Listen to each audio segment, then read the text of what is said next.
তো এই guys welcome back to my channel Chetan Ujjwal. আবার চলে এসেছে নতুন ভিডিও নিয়ে। দেখো এই যে আমার মা ঘুড়ি কুটছে।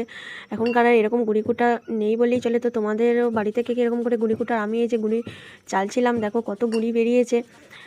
তো আজকে দেখাবো তোমাদেরকে যে পাটিসাপটা পিঠে কিভাবে তৈরি করা হয়। তো ভালো করে আগে ঘুড়িটা চেনে নিয়ে এরকম করে ঘুড়ি বের করতে হবে, চাল ভেঙে ভেঙে তৈরি করতে হবে এরকম ঘুড়ি। তো তোমাদের সাথে সেটাই শেয়ার করব। তো তোমরা দেখতে থাকো, কন্টিনিউ করতে থাকো। আর এটা হবে একটা মিনি ব্লগ, তোমরা দেখো।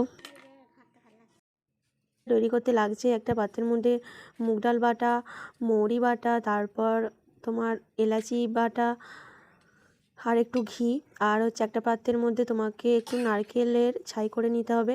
আর তারপর এই যে একটু করে দিতে হবে এরকম গোল করে, ভালো করে মিলে নিতে হবে। দিয়ে এটাকে এই যে নারকেলের পুরটাকে দিয়ে ভালোভাবে আস্তে আস্তে মুড়ে নিতে হবে যাতে না ভেঙে যায়। তো দেখতে থাকো তোমরা।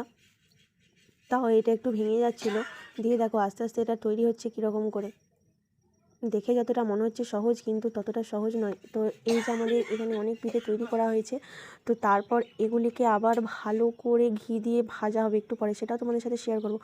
দেখো আবার একটা নতুন করে দেয়া হচ্ছে। এই যে এই ব্যাটারটা ভালো করে এখানে ফার্স্টে গোল করে দিয়ে দিতে হবে।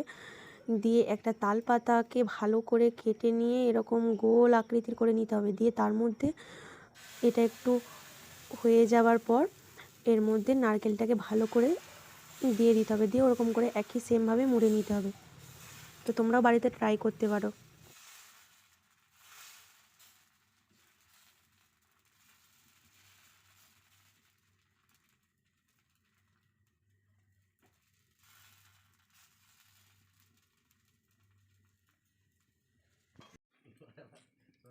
তো এবারে দেখো একটা তার মধ্যে অনেকগুলি পাটিসাপটা পিঠে নিয়ে নিলাম আমরা। দিয়ে তারপর হচ্ছে আস্তে আস্তে ঘিগুলো এর উপর দিয়ে মাখিয়ে নেবো। সমস্ত পিঠেগুলোর উপরই আস্তে করে চামচ দিয়ে ভালো করে ঘিগুলো, মানে চামচ দিয়ে ঘিটাকে ভালো করে সব পিঠেগুলোর উপর মাখিয়ে নেবো। দেখো এগুলো পরে করা হবে। তো আগে ওই তার পিঠেগুলোর ওপর ভালো করে মাখানো হবে। তো তোমরা দেখো। ওরা সব কি করছে নাকি এখন যজ্ঞ করছে?